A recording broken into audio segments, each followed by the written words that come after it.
And Wenna, she's going to talk to us a bit today about how her superpowers grow. And so what we're doing in this superpower chats, we've got a couple of each month where people talk about how they grew their superpowers. And we also have professionals that we talk to as well to help us grow our superpowers. If you're not sure what I'm talking about superpowers, I'm not talking about flying. I'm talking about the strengths that we have, and sometimes those strengths are really little and we're trying to grow them, and like our courage muscle or our persistence, perseverance, healing, all those kinds of things that some of us sometimes hide from. So Wenna's going to tell us a bit about her story today, what sort of things she's done and what struggle she was having and how she got through it. Over to you, Wenna. Okay, so I'm just going to confess that I didn't reread my notes It's okay, just tell us about your story and what struggles you had. Distracted. So I guess my story or my background is more just that I think I've always been a person that has been quite emotional and gets very emotionally invested in different things and different people. And what I've identified, and I think this had been going for much longer, but when I became an adult was I was getting into these real cycles of going into these low periods that I think, which I think pretty much everyone is familiar with, but then the process of coming out of them and really, I think, proactively digging myself out and building the kind of scaffolds around myself in various forms, whether it's physical or emotional, to then, get kind of back on level ground. And the word like resilience, which I think is the most important thing for me, only really came into my vocabulary recently, it feels like. But that's something that I have, particularly over the last 2-3 years, really identified as something that's a real strength in me. Yeah. It's something that I really depend on, and something that I think I can now know, even when things do get hard, and they have been relatively recently, that is something that is there and something that I can draw on to get me through. And, there's been a lot over the past few years. There's been, a lot of stuff that happens as, when you get older. But for me, having moved away from home, I've moved interstate twice in the last 5 years and been thrown into new environments, new people, new things. And now, as I'm sort of coming into the pre-30 crisis-ish, not a total crisis, but I think a normal thing. To reflect. And but yeah, it's seeing how I navigate this really proactively rather than just letting myself get caught up in it. Yep. And that's where I am now. I think that's awesome. And that's the thing, I know, like in times in my life, it's kind of similar. I've had those deep downs, and when I was younger I didn't know I was going to come out of them. And as I'm getting older I go, I'm in one of those places again. Usually that means I'm growing butterfly wings or something. And I do end up coming out and I do end up learning something, so it's kind of like just wait, write it out, dig deeper, have a look at it. But yeah, I know we were talking a bit about, I think I might check your notes, some of the stuff about your competing and some of that stuff. So you were saying you've developed this resilience, but over the years you've tried to do lots of things. You're a very active person. Are you happy to talk about some of that stuff? Yeah, it's actually really good timing because I think it was actually 1 year tomorrow that I did my bodybuilding competition. Which is really crazy because it feels like yesterday. Like I still remember like sitting there and just sitting in the corner of the room backstage, like in my outfit, kind of going, oh, I'm about to do this. But so much has happened since then.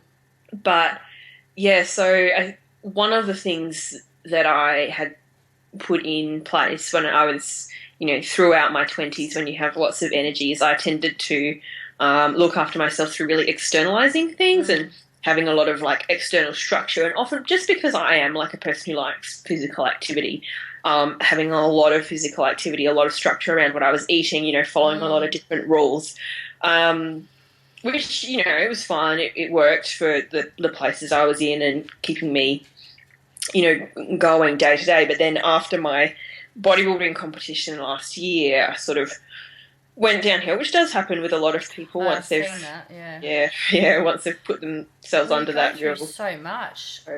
Yeah, it's really full on, and even now thinking about it, and just really, yeah, you've got this real microscope view of like yourself, and it's all judged through what you look like, how often you're exercising, and what you're eating. I think coming out of that, even though it was a good experience, I'm glad I did it. Wouldn't do it again. I had to really reevaluate my whole approach to diet and exercise as a component of my life, because I was really, I think, sacrificing a lot of peaceful things, like sitting around reading or doing nothing, eating socially. So it's been a really interesting year in terms of restructuring that whole way of how I kind of define my life, rather than being really structured around exercise and stuff. I've had to kind of change it so it's more around like values and having balance, having rest, and I think I'm in a really good place now. But it's just crazy to think how different my life is compared to back then. Yeah. I find the same, like, you've probably seen me talking about on Facebook, I've got adrenal fatigue, and part of that's because of my post-traumatic stress disorder and stuff that happened. But the other part of it is I quite probably would have got it anyway, because of how I was training, and like exactly what you said, this was years ago now, but like I sort of recovered from it a bit, and it's a real journey, because really I hurt my body by pushing myself that hard. And whenever I went to get ready for another pole comp, my side would be like, oh, it's going to be crazy, damn, I'm going to be training all the time, and I literally wouldn't hardly see people for months. And it's probably the same for you, like, I'm right into this thing and it feels like it's healthy and good, but then you come out the other side and go, actually, I'd like a bit more balance in my life, how do I get that? So it sounds like you're doing well with that. Yeah, it's been good. It's very different now, but I do a powerlifting class like 2 or 3 times a week, and there's a group of girls in my class who are just awesome, and I really am going mainly for the social interaction. The lifting stuff's good, I make some good achievements, and obviously very good for my health. I'm still mindful of keeping active, but in a reasonable way. But now I'm exercising for the social side of it, and that's pretty cool. Yeah. I'm into that. Yeah. And Jason, I was saying that as well, that's my partner. Like, we joined a gym, but both of us would rather join circus or something. We're like, what do we do that for? Something a bit more fun and engaging. And so do you still, I'm guessing, like, you've talked about the ups and downs and things like that. Do you still struggle now, like, relate to what you're saying, because I've been similar, and I'm actually trying a new way of eating now. But careful not to be too structured about it. Like, I kind of have to have my head around how many carbs a day I'm having is the most thing, and increasing my fats. But I don't want to be sitting there doing what I used to do, going, I've got to be really mindful of that line. And like, my partner and I have actually talked about it, because we both have to kind of be aware of it, because if I slip and I start getting obsessed, it's like, oh, better pull back. So it's nice to be able to chat about all this kind of stuff as well, because I sort of go in and out with blogging. But then late last year, I don't know if you know about this, but I was on Plenty of Fish in Adelaide, because my friends were like, if we start up a dating profile for you in Adelaide, then you'll meet a man, and then you'll be like, you'll come back to Adelaide. And I was like, oh yeah, this sounds like a good plan. It wasn't a good plan. I ended up with this guy who was kind of obsessed with me. I think he had a little bit of like an intellectual disability, like something wasn't right, but I barely spoke to him.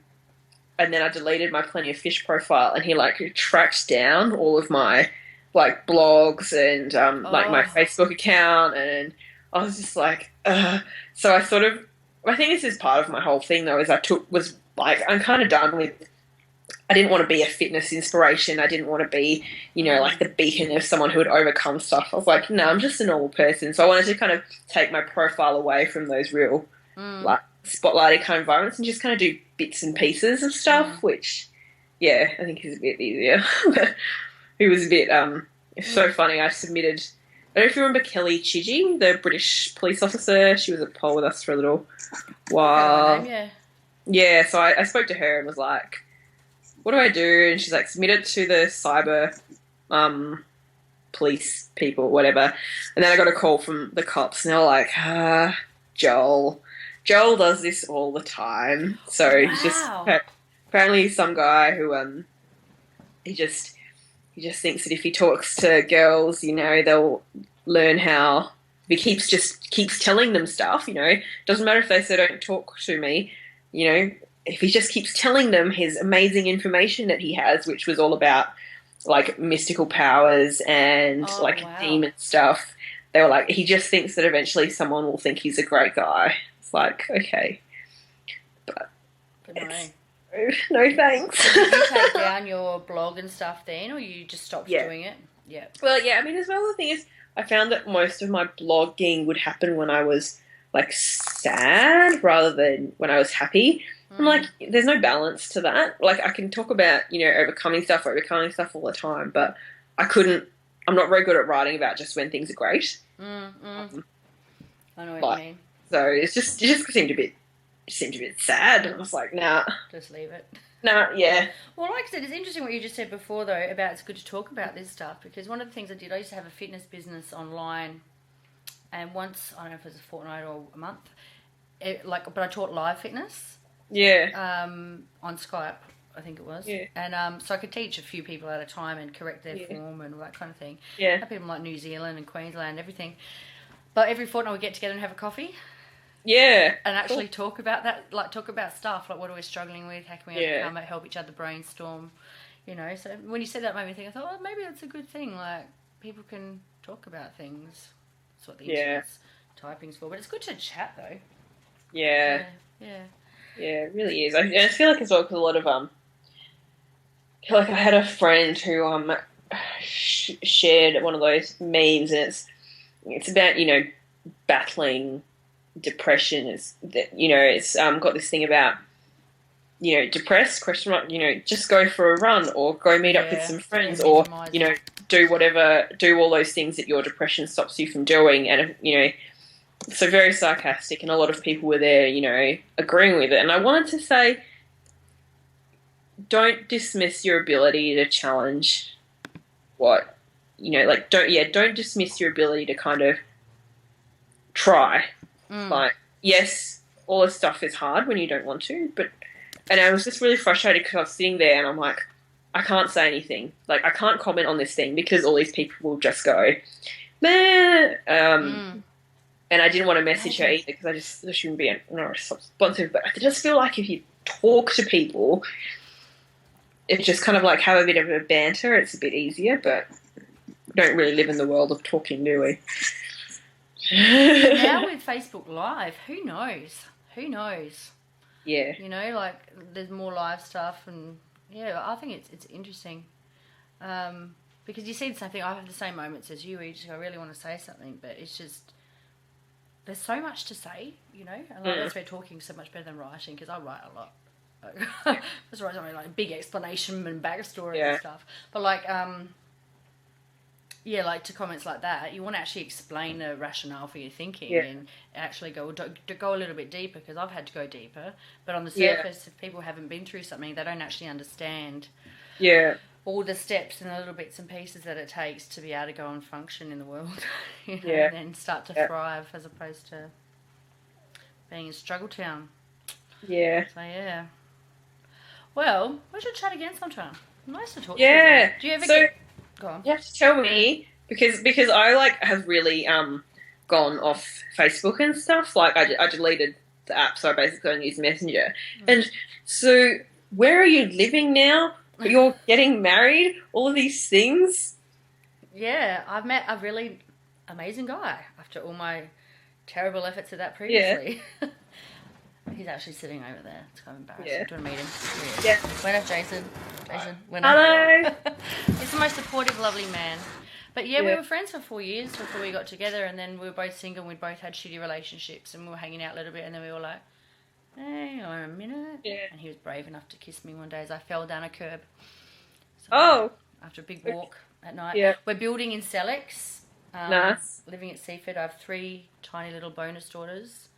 Yeah. We call them bonus mum, bonus daughters instead of step parents. Yeah. I like that. I think it's good. Yeah, we actually just made it up, but it turns out it's a thing. We looked at the hashtag on the Instagram, and it's a thing across the world. So I like it. Having a bit of time off work at the moment, like leave.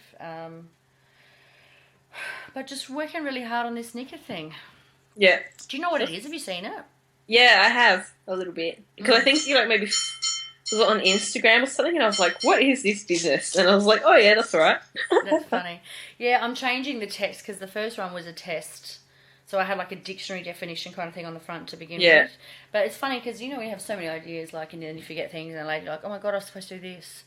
Like, it was always meant to, because I make up words all the time because my brain doesn't work very well. Doesn't word very well. So I make up a fair bit of stuff.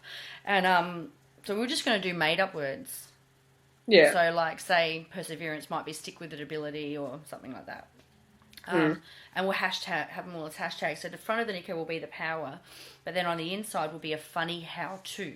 So how do you actually grow that power in a funny way?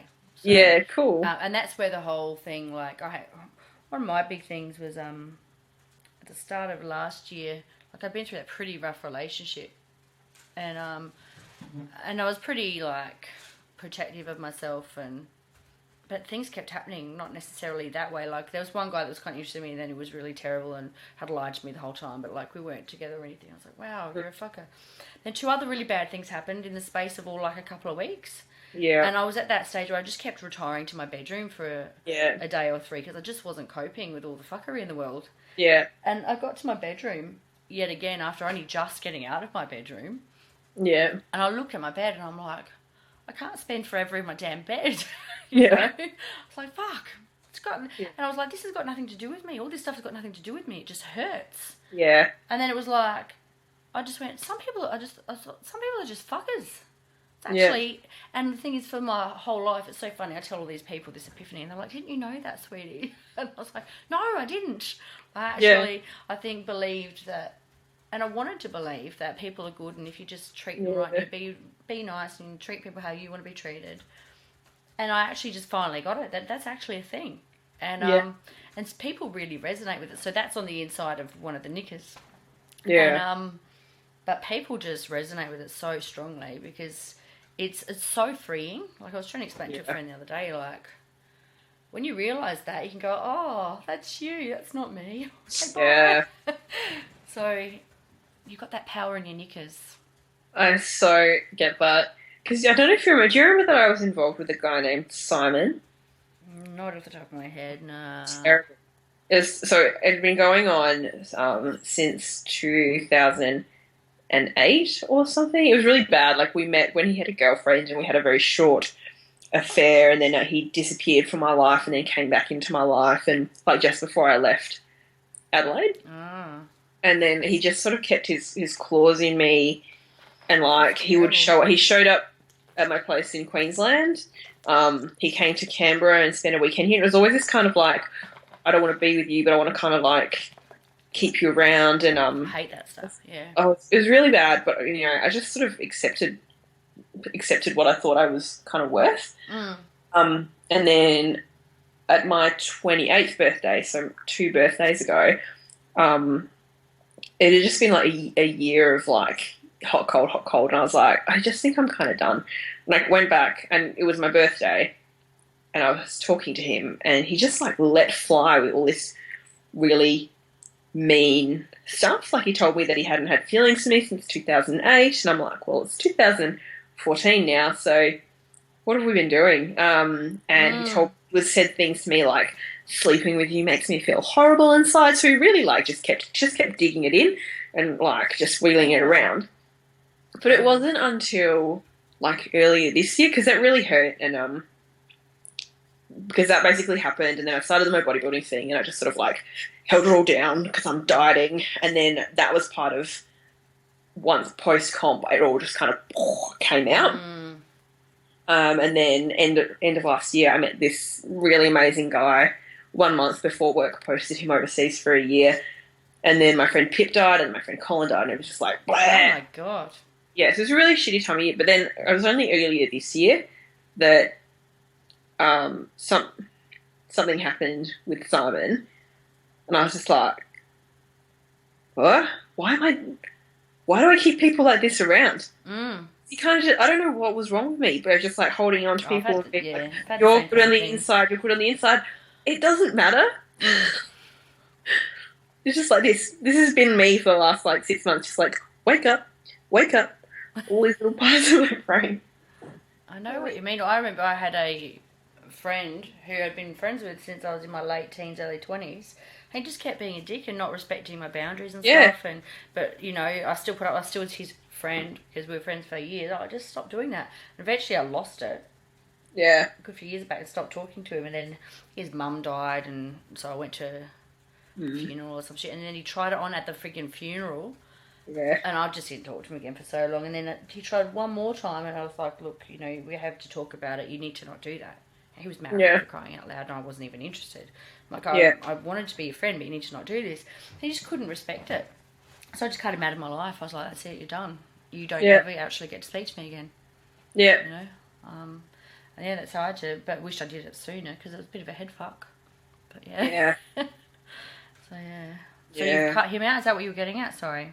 Yeah, pretty much. I mean, it's funny because there have been other people in my life that I have been able to cut out much quicker. But I think this was the first time I'd actually done it with someone really significant. Yeah. But I think as well, like Andy, who is also the same guy that I sort of refused to change myself for, as much as, you know, that didn't work out, he also kind of helped me like realise that people can still treat you nicely, even if things aren't going to work out. It's like, yeah. Yeah, that's right. Yeah, although that said, he doesn't actually remember that whole night because he was drunk, very, very drunk. He's coming back to Australia at the end of July, maybe, hopefully. I'm like, we'll see what happens then. But is he the one that got posted away, or? Yeah. So we met in September, and then end of October he got posted. That was already happening. Like, that was why he was on the floor. Because at the moment I work, so I work at immigration. I work in the area that does international engagement. So he was going to PNG. So he was coming to do like his pre-deployment stuff. Oh my God, he's just so lovely. Like, I really hope that if it doesn't work out, we can still be friends. He's really lovely. Yeah, good. So, but he's not the one who wanted you to change. He just had to go away. And well, he did. He thought, he was like, because I'm a powerlifter and he's like a former strength and conditioning coach, and he was like, he's like, he was like telling me that my butt was too big, and I was like, I don't have a problem with that. Like, he's okay. I'll give you a bit of context. Bit of a lad, Irish, likes to drink, lovely, but just like, I'm just going to say things like, I'm a 12-year-old boy. And he also, he'd met me like just like a date. My first date was like 2 days before my friend Pip died. So I was like, and he, being a man, was like, you're crazy. You know, you're so emotional. And I was like, do you know what? I actually like that I'm really emotional, because being emotional in the shit ways, it also makes me really good at being emotional when things matter. And it helps make me really driven and helps me be a good friend. And I said that to him and he's like, yeah. I'm like, okay, fine. Cool. But yeah, we'll see what happens when he gets back. Do you talk too much? Yeah, I talk to him quite a bit. I talk to him about work stuff, and then he is a dog person as well, so I'm just like sending pictures of my dog, and he replies to my dog. I'm like, my dog can't read your messages or understand what you're saying. It's pretty funny. But yeah, I don't know. He's been good for me, however, whatever it turns out to be. That's good. Yeah, well. We went away to Bali a while ago, and our dog wouldn't eat. He didn't eat for a few days, and we got someone to house sit, so we had to put him in a kennel because we put him in before and he didn't like it. Yeah. And but then the girl FaceTimed Johnny and showed Buddy. Yeah. And then Buddy was fine and he ate again. Yeah. So he might not be able to read a text message, but FaceTime works a treat. Yeah. How funny. That's so cute, though. You should see them both asleep on the couch. It's such inside boys. Look, hang on, see if I can actually show you this time. And I'll let you go. Hang on, where is he? I'm so hopeless at this. That's alright. I saw one. There he is. So they've got opposite sides. Yeah, look at him. Say hi, buddy. Hello. And you saw Anakin before. That's so cute. Anyway, I should probably let you go. What are we doing? That will probably be out in the next week or so. Okay. Cool. Now I'm learning how to edit bits. I'm glad I did my hands thing. But last time we had to watch a rewind, and the one bit we knew that was good was we stopped and had a drink of water and had a break. Yep. And then we're like, oh no, that bit.